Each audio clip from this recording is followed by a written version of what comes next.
બનાસકાંઠાના Deodar railway overbridge પર dumper અને મોટરસાયકલ વચ્ચે ગમખ્વાર અકસ્માત સર્જાતા મોટરસાયકલ ચાલક ગંભીર રીતે ઈજાગ્રસ્ત, વધુ સારવાર અર્થે પાટણના ધારપુર ખસેડવામાં આવ્યા હતા।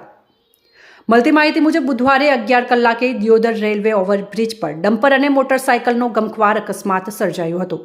ડમ્પરની અડફેટે મોટરસાયકલ ચાલકનો ગમખ્વાર અકસ્માત સર્જાતા મોટરસાયકલ ડમ્પર નીચે આવી ગયું હતું, જ્યાં મોટરસાયકલ ચાલક ગંભીર રીતે ઈજાગ્રસ્ત થતા 108 દ્વારા દિયોદર રેફરલ હોસ્પિટલ ખાતે ખસેડવામાં આવ્યો હતો, જ્યાં યુવકને સારવાર આપી વધુ સારવાર અર્થે યુવકને પાટણના ધારપુર ખાતે ખસેડવામાં આવ્યો છે।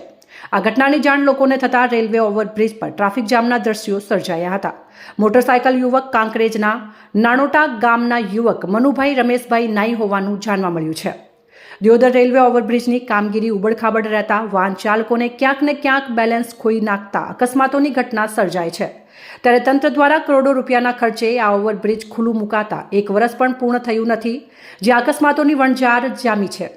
રેલવે ઓવરબ્રિજ પર રેતી ભરેલા ડમ્પરો ઓવરલોડ ભરી ચાલતા રેતીની ધૂળ ઉડતા મોટરસાયકલ ચાલકોના આંખોમાં ધૂળ ઉડતા મોટરસાયકલ ચાલક બેલેન્સ ખોવરાતા ક્યાંક અકસ્માતની ઘટનાઓ સર્જાવા પામી છે। ત્યારે લોકો દ્વારા અને મીડિયા દ્વારા તંત્રને પણ વારંવાર રજૂઆત કરવા છતાં તંત્રના પેટનું પાણી પણ હલતું નથી અને નિર્દોષ વાહન ચાલકો અકસ્માતનો ભોગ બની રહ્યા છે। ત્યારે ફરી એકવાર દિયોદર રેલવે ઓવરબ્રિજ પર મોટરસાયકલ ચાલક ડમ્પર નીચે આવી જતા મોટી દુર્ઘટના સર્જાઈ છે। ડમ્પરવાળા હેડે છે, છોટો પોણી ઘાટ પર તો ભીધેલા હોય અને રેત કેડે ખુલ્લી રાખે છે, માથે ઢોકતા નથી, રેત ઓકમ પડે બાઇક વાળાને ઉલાડી જશે। મારું નામ કીર્તિભાઈ જોશી।